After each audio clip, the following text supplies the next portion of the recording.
Assalamualaikum warahmatullahi wabarakatuh. Waalaikumsalam warahmatullahi wabarakatuh. Kembali lagi kita di TV NU Medan. Kali ini kita mendatangkan Kiai Haji Muhtarom. Adalah seorang tokoh di Sumatera Utara yang sudah dikenal melalui YouTube di mana-mana. Dan kali ini yang akan membahas tentang membentuk ketakwaan pada bulan Ramadan. Kepada Al-Ustadz kami persilahkan. Ya, terima kasih. Assalamualaikum warahmatullahi wabarakatuh. Bismillahirrahmanirrahim. Alhamdulillahirrabbilalamin. Alhamdulillahirrabbilalamin. Hamdan yuafi ni'amahu wa yukafi mazidah. Bismillahirrahmanirrahim. Ya ayyuhalladzina amanu kutiba alaikumussyam kama kutiba alal ladzina min qablikum la'allakum tattaqun. Alhamdulillah pada hari ini kita masih diberikan rahmat oleh Allah Subhanahu wa taala sehingga kita bisa bertemu dengan bulan yang sangat mulia, yaitu bulan suci Ramadan. Yang mana bulan suci Ramadan ini adalah bulan yang sangat istimewa untuk orang Islam. Kenapa bulan ini menjadi istimewa dan memang bulan ini diistimewakan oleh Allah?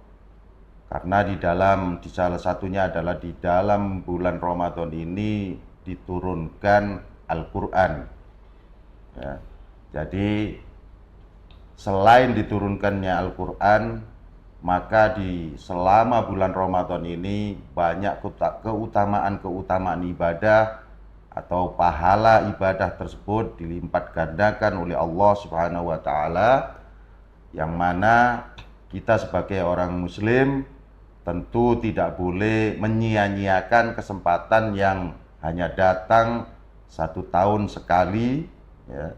Jadi Ramadan ini hanya datang satu kali untuk kita, dan kita pun belum tentu juga, walaupun kita tetap berdoa mudah-mudahan kita juga tetap bertemu dengan Ramadan berikutnya. Dalam ayat yang saya bacakan tadi, ya ayyuhalladzina amanu kutiba alaikumussyam kama kutiba alal ladzina min qablikum la'allakum tattaqun, maka diwajibkan kita semua umat Islam untuk menjalankan ibadah puasa sebagaimana puasa-puasa kaum terdahulu. Dalam beberapa hadis atau dalam beberapa ulama tafsir menafsirkan puasa umat yang terdahulu ini berbagai macam. Ada yang mengatakan bahwa puasanya umat Nasrani. Kemudian dulu umat Nasrani diwajibkan oleh Allah berpuasa 20 hari, tapi karena tidak sanggup atau menyerah maka tidak jadi. Kemudian ada juga sebagian mufasir yang mengatakan puasanya Nabi Adam. Puasa Nabi Adam itu dalam tafsir diceritakan bahwa setelah Nabi Adam keluar dari surga, kulit Nabi Adam ini jadi hitam.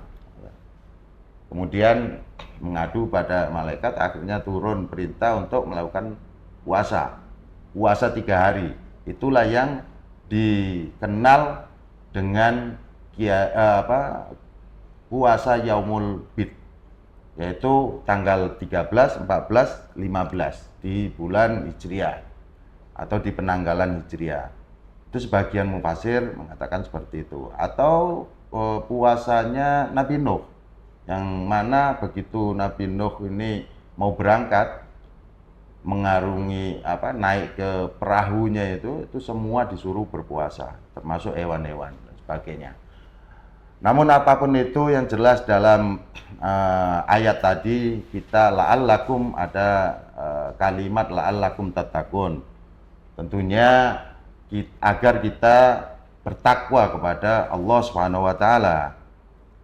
Nah, ini adalah perintah Allah, maka kita kalau menjadi orang muslim kita harus bertakwa kepada Allah.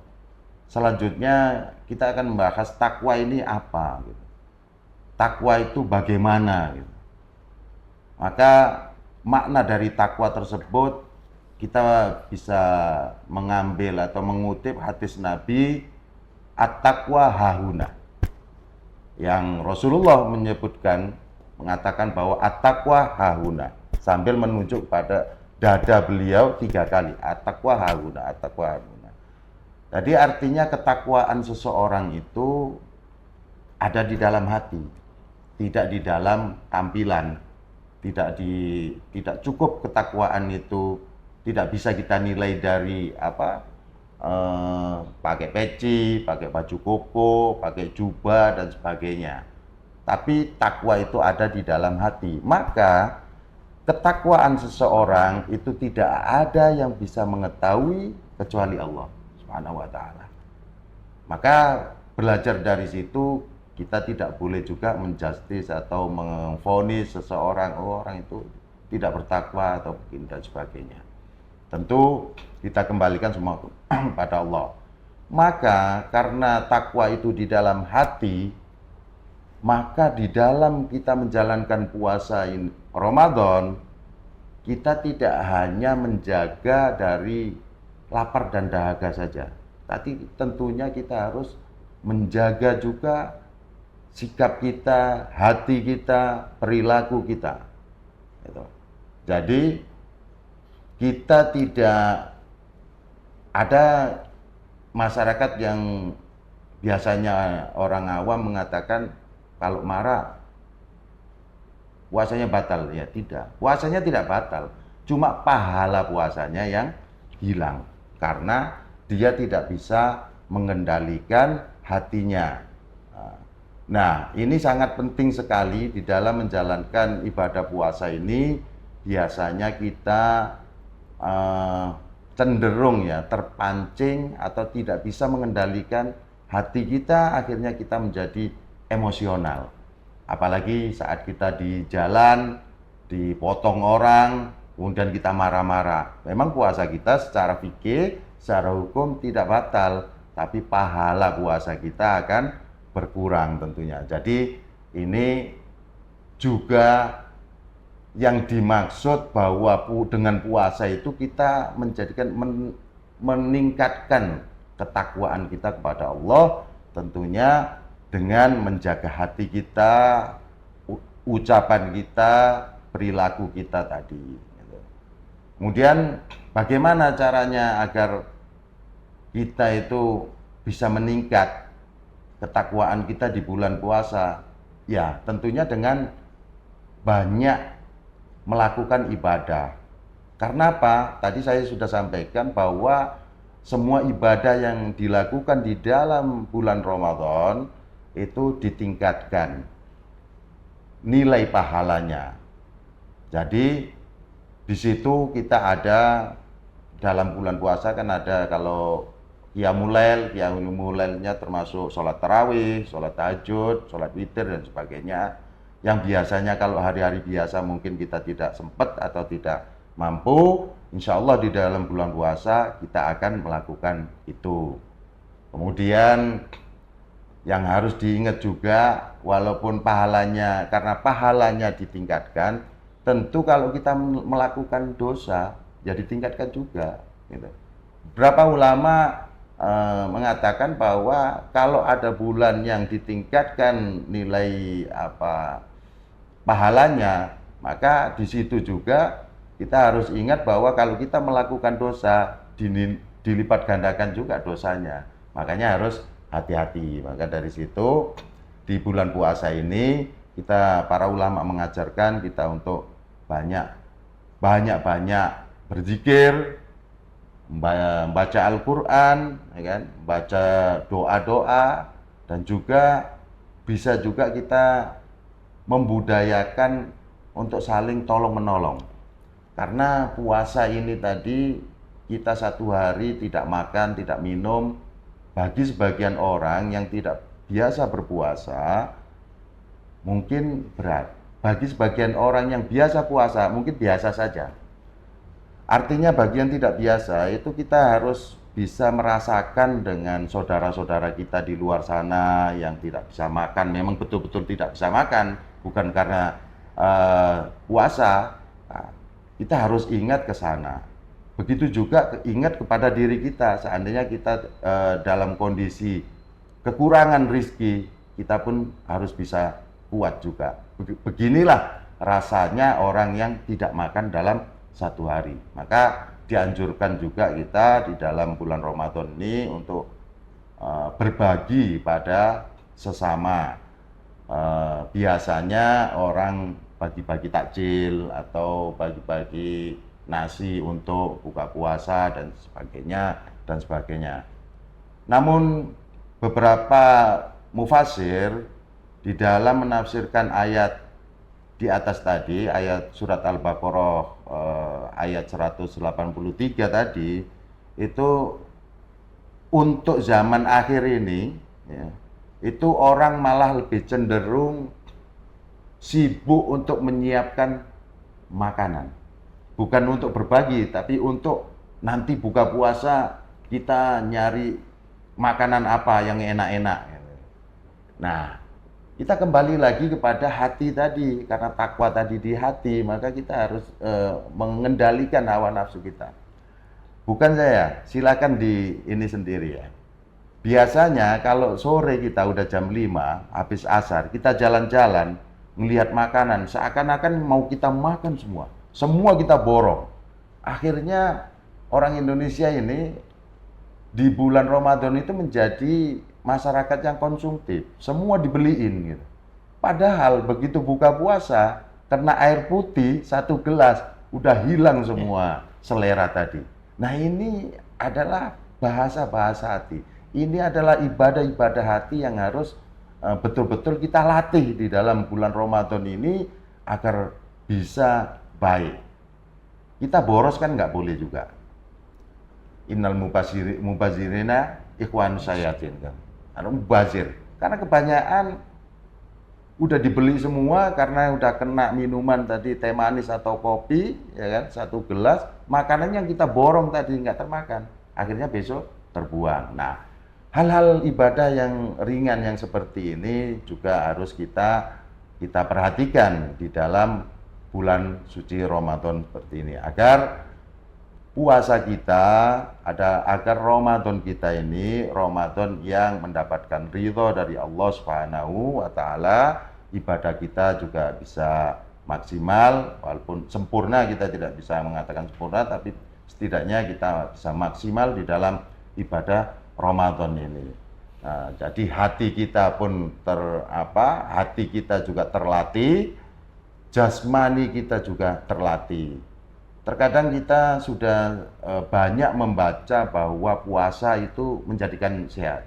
Padahal itu sudah ada hadis Nabi, sumu tasihu katanya.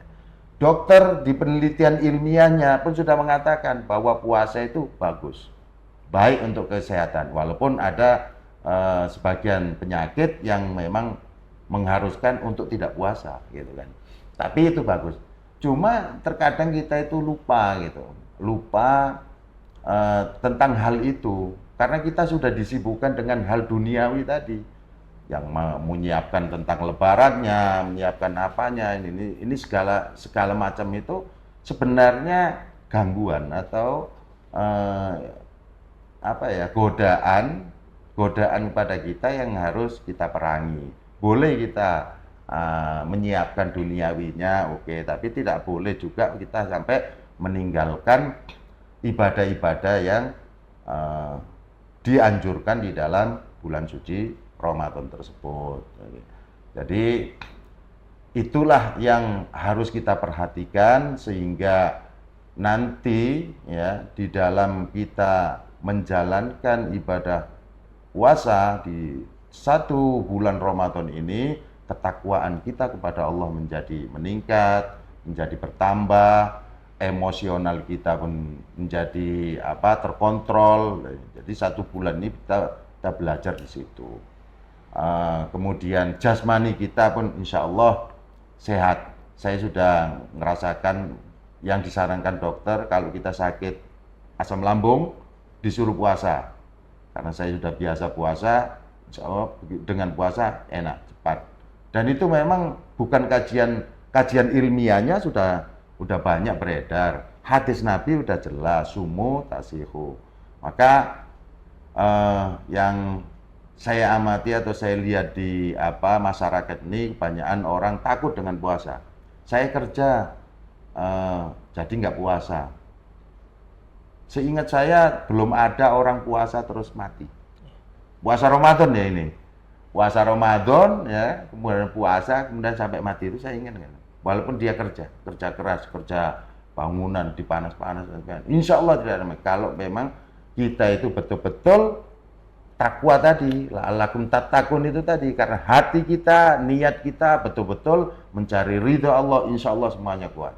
Siang yang biasanya makan, biasanya ngerokok, kita buat tidur, maka badan kita menjadi fresh lagi. Ya memang mungkin biasanya dalam beberapa penelitian ekonom itu kualitas kerja di bulan Ramadan itu agak sedikit menurun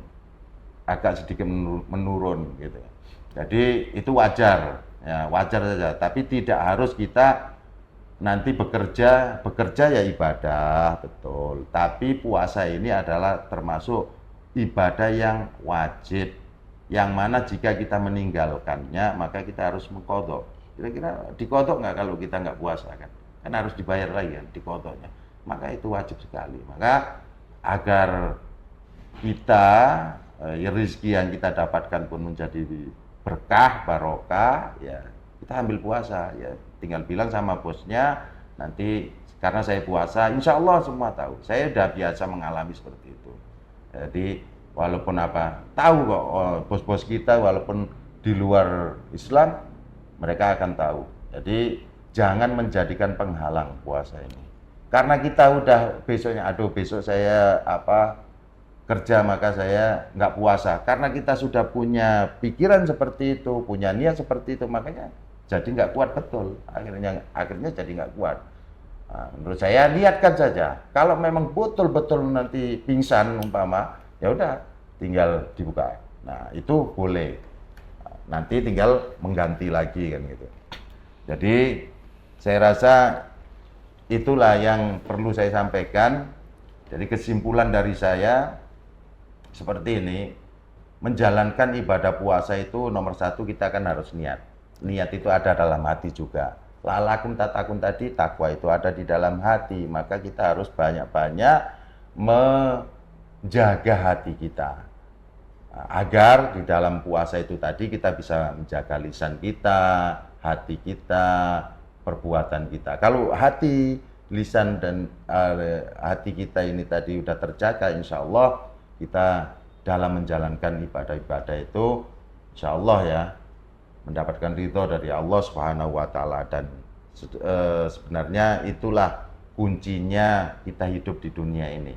Kalau buat apa kita puasa? Ada hadis Nabi juga kan, kalau orang berpuasa tapi tidak bisa menjaga lisannya atau hatinya, itu sama dengan tidak berpuasa.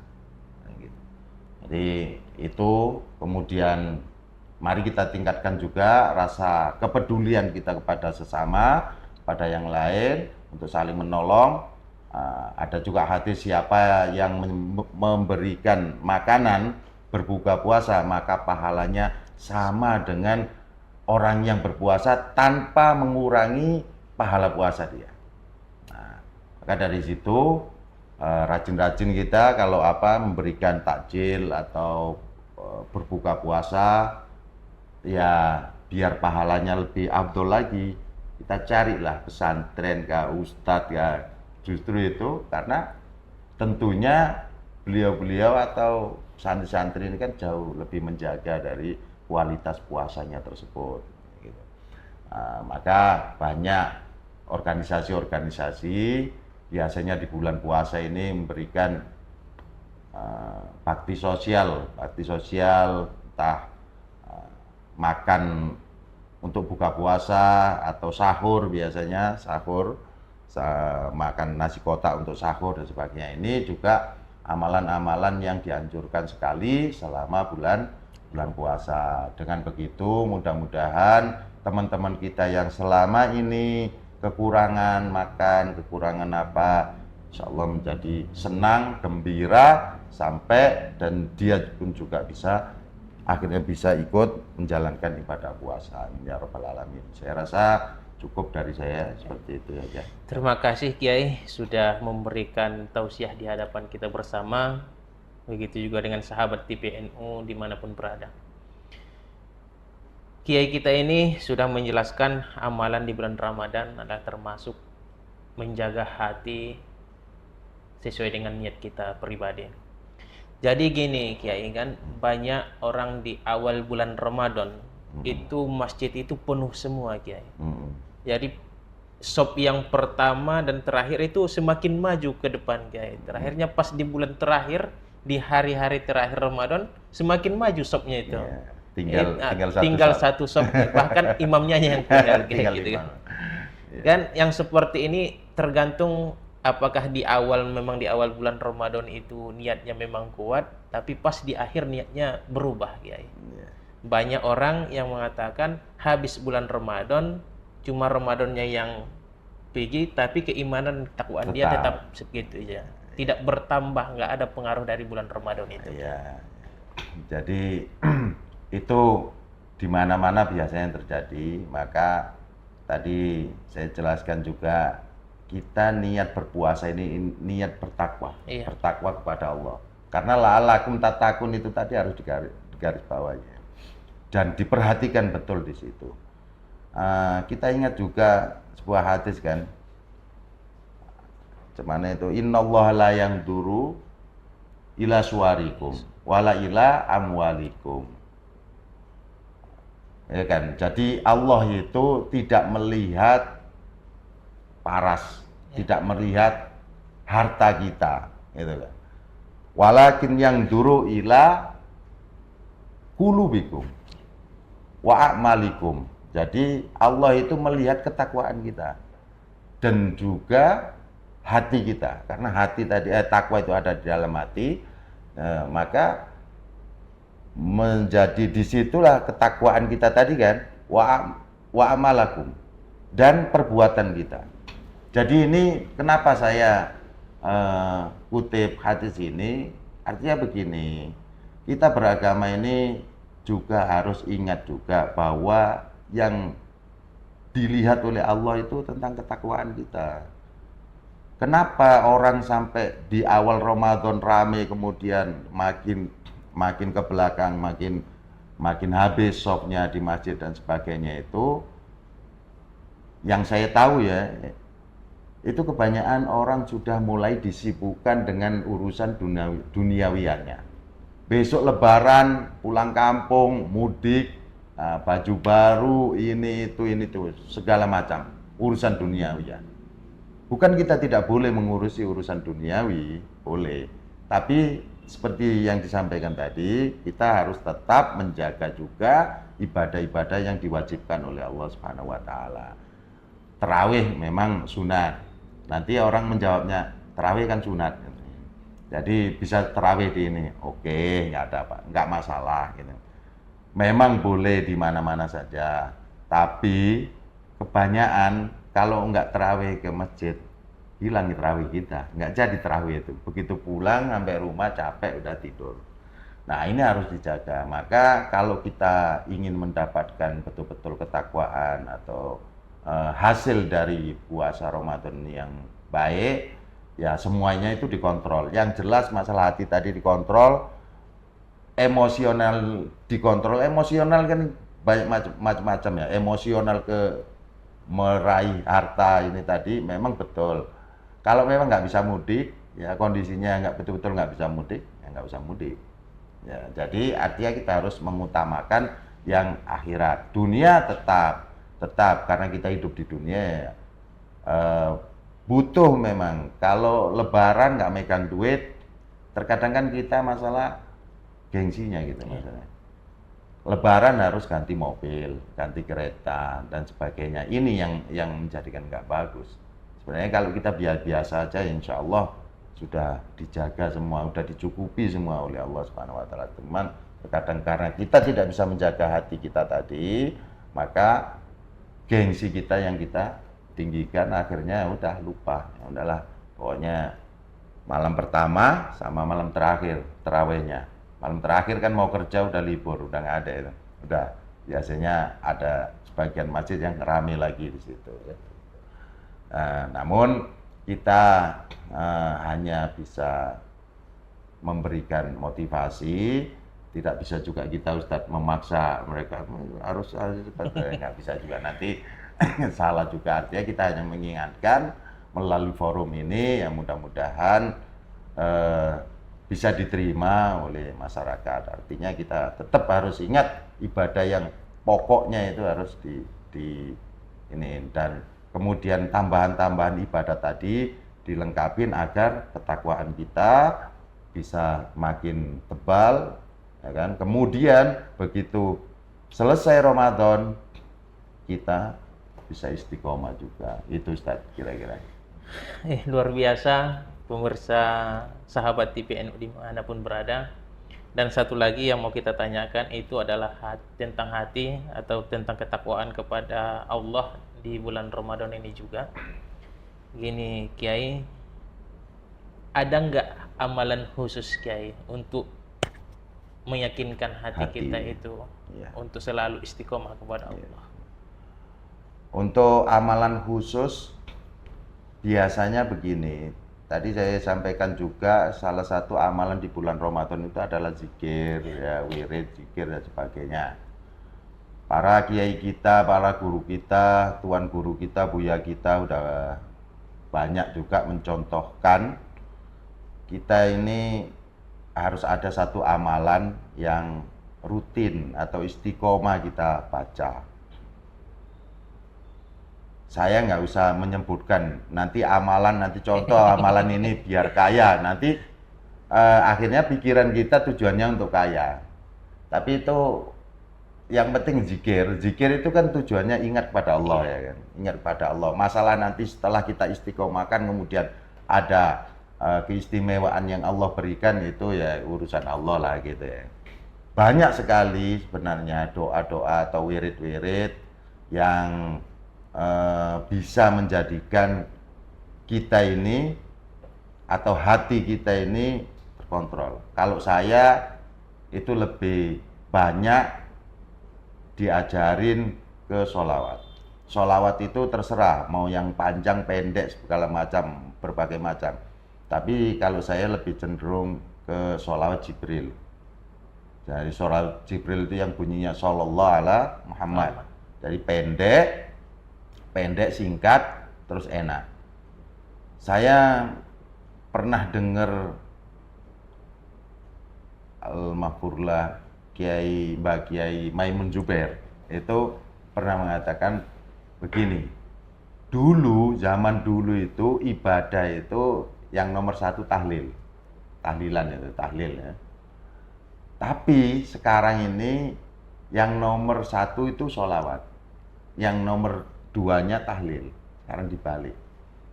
Jadi kenapa? Ternyata saya cari-cari alasannya itu sekarang ini dunia ini berubah.